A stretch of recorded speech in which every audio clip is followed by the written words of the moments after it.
Chapter 15. Lando looked up from his datapad at the grizzled man sitting across the Tap Cafe table from him, face half hidden behind his mug. "You must be joking," he said, waving at the datapad. 50,000? A month?" The other shrugged. "Take it or not, Calrissian. Makes no difference to me. But if you want to hire the best, you gotta expect it to cost you." "Oh, come on," Lando growled. "This is me you're talking to, Reggie. We both know the Soskin Guard is hardly the best." "Maybe not," Reggie allowed, taking another swig from his mug. "But they're the best you're going to have any shot at hiring." "Look, I'm talking about running ore freighter security here," Lando said, fighting against the sinking feeling he'd had so many times in the past 10 days. "Not invading Aelion or boarding a Star Destroyer or anything." "Too bad," Reggie said, wiping his mouth with the back of his sleeve. "Those sound like more fun. The Soskins might give you a discount on one of them." "My point is that we're not talking the kind of job that's worth 50,000, Lando pushed ahead doggedly. "We're talking one shipment of ore per month out of Varn, plus a few shiploads of casino customers coming in and out.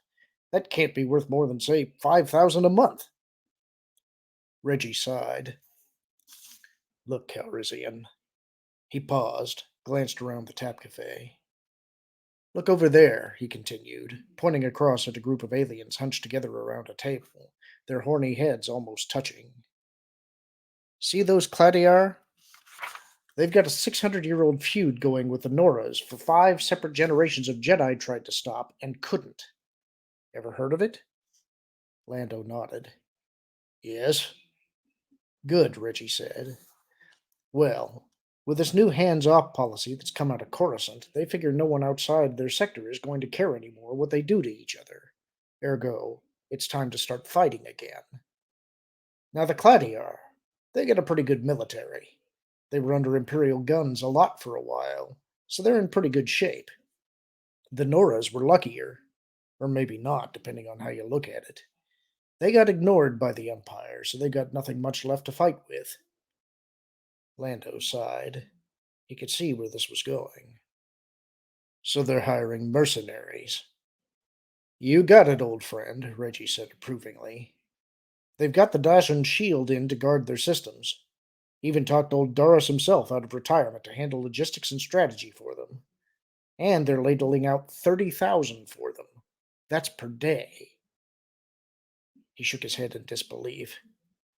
"It's definitely a seller's market out there for anyone with soldiers and ships, Calrissian. Everyone's figuring on settling old grudges, and who out there hasn't got a grudge or two against someone?" "But the Noras are hiring for a full-scale war," Lando said, trying one last time. "All I want is someone to help keep pirates off my shipments." Reggie shrugged. "Some of those pirate gangs are worse than taking on a whole system defense force. Of course, that depends on the system." Lando grimaced. "Reggie, look." "And if you're going to bring up Tanab again, don't," the other interrupted him. "You've been squeezing that bit of history for favors for, must be 15 years now. Not going to do you any good this time." "It's always nice to see gratitude," Lando said frostily, getting to his feet. "See you around, Reggie. Have fun with whichever war you settle on." The afternoon Solperian sunlight seemed especially harsh after the cool dimness of the Tap Cafe. For a minute, Lando stood beside the entrance, studying the business flags that flew all up and down Spacer Street, and wondering if it would be worth the effort to try checking out their current clientele. No, Reggie was right. Any mercenary group worth hiring these days was looking for bigger game than freighter escort duty, and a higher pay scale than Lando could afford. After nearly 2 decades of agonizing struggle, the galaxy had finally found peace, and all they wanted to do with it was get back to the petty little wars the Emperor's New Order had so thoughtlessly interrupted.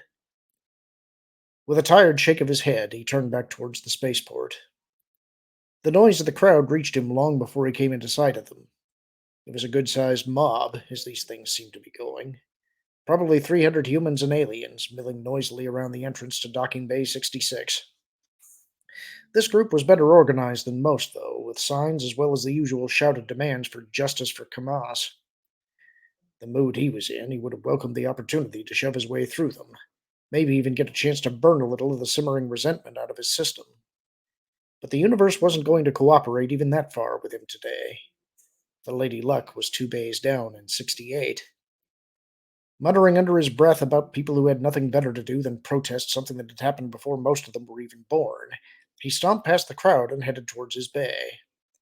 As far as he was concerned, the sooner he got off Silpar, the better. He was a good 10 meters past the edge of the crowd when a stray fact managed to penetrate his blanket of grouchy self-pity. These protests invariably targeted Bothans, Bothan merchants or diplomats or businesses. But there were no Bothans at Mas Tomros spaceport.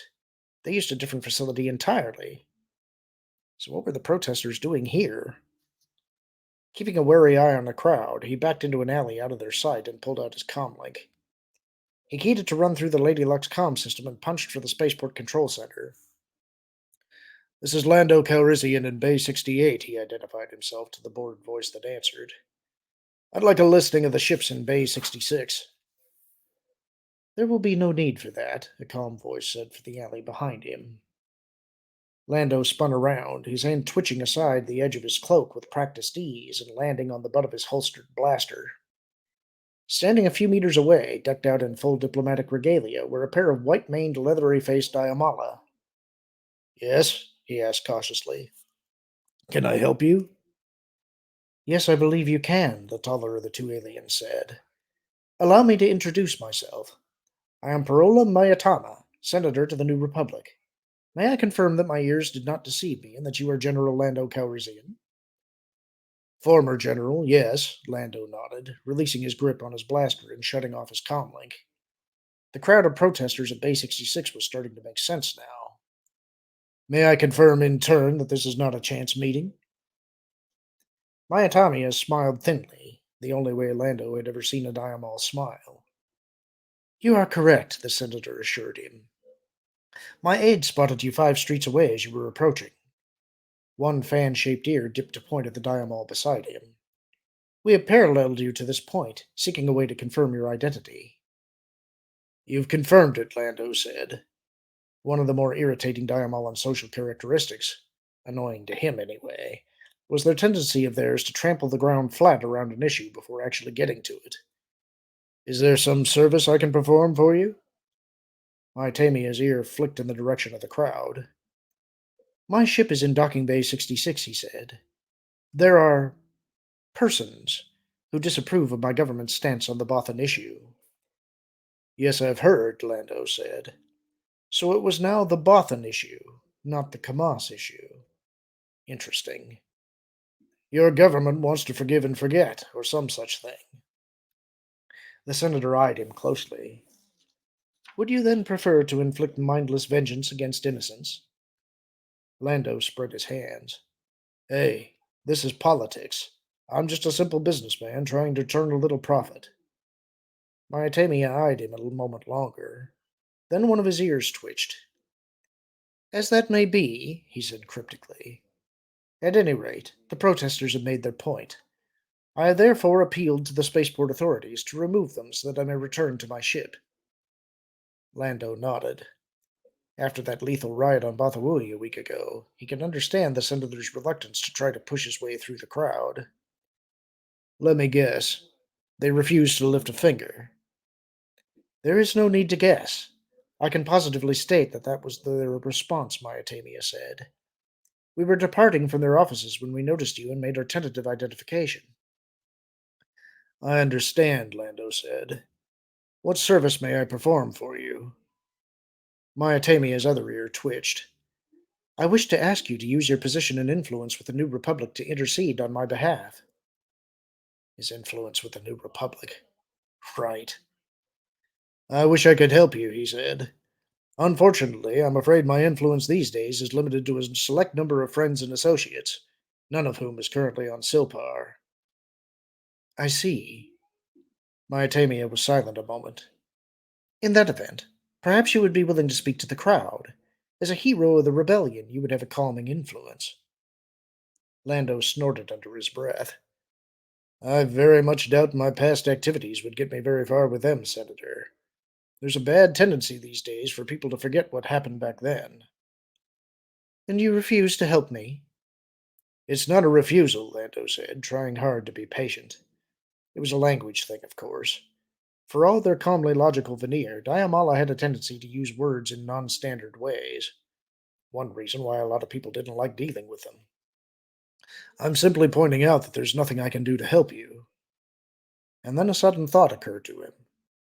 At least, nothing I can do to get you to your ship, he continued, before Myatamia could respond. If all you need right now is to get to Coruscant or back home, that's another matter. Both ears twitched this time. Explain. My ship is docked in Bay 68, he said. I would be honored to take you wherever in the New Republic you wish to go. Others of the crew are still outside, the aide pointed out, trapped away from the ship by the crowd. Do you offer them transport as well? I was thinking mainly of you and Senator Myatamia, Lando said, looking at him. My ship has rather limited living space. He shifted his eyes back to Myatamia. But it seems to me that the crowd isn't interested in your crew, just in the attention of the Senator. Once you're not here to give them that attention, there won't be much point in them hanging around.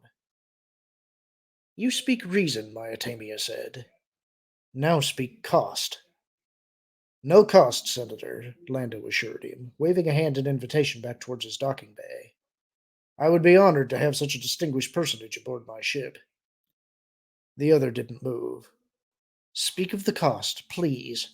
There is always a cost. So much for finding a subtle way to bring up the topic aboard the Lady Luck. There is no cost, Lando repeated. However, my underwater mining operation is having troubles with pirate attacks. I thought perhaps I might be able to make an arrangement with the Diamolan military to provide extra security for my shipments. The primary task of the Diamolan military is to protect Diamolan interests, Myatamia said. However, there may be room for discussion. Thank you, Senator, Lando said. Honest discussion is all I ask. Shall we go? The short trip across the street to the docking bay door was just a shade worse than Lando had expected it would be. The two Diamala refused to run or even to hurry, a matter of dignity, apparently, and they were no more than halfway to the door when the crowd waiting 2 bays down spotted them. Fortunately, having no compunctions of his own against a little judicious haste, Lando had already reached the other side and was keying the door open by the time the mob started its belated surge towards them. The Diamala made it inside in plenty of time, with only a few minor fruit juice stains from glancing impacts as souvenirs. They are barbarians, the aide said, his voice icy cold, as Lando sealed the door behind them. No being should have the right to attempt such dishonoring of another.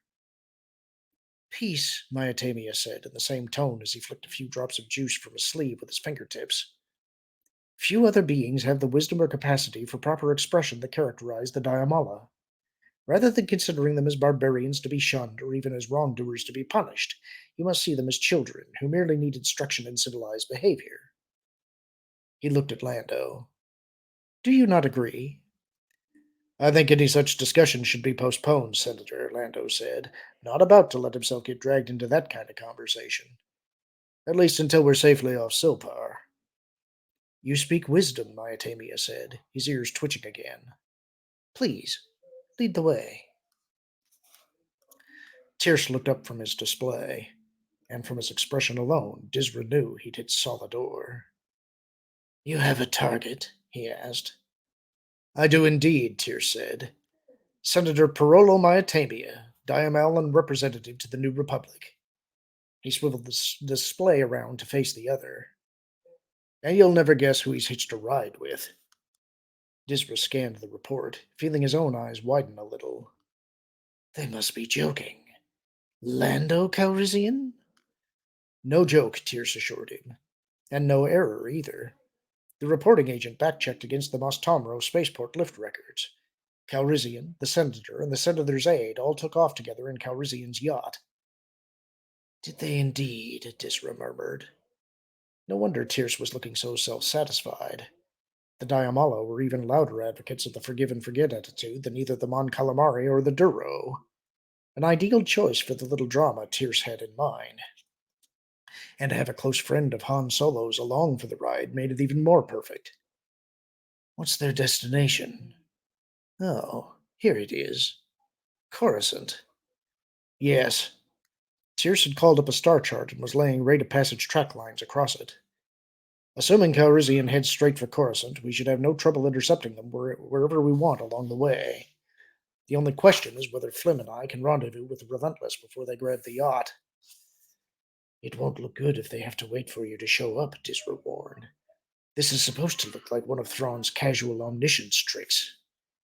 Kindly do not lecture me on the subtleties of my own plans, Tierce said coldly, manipulating the track lines across the starfield.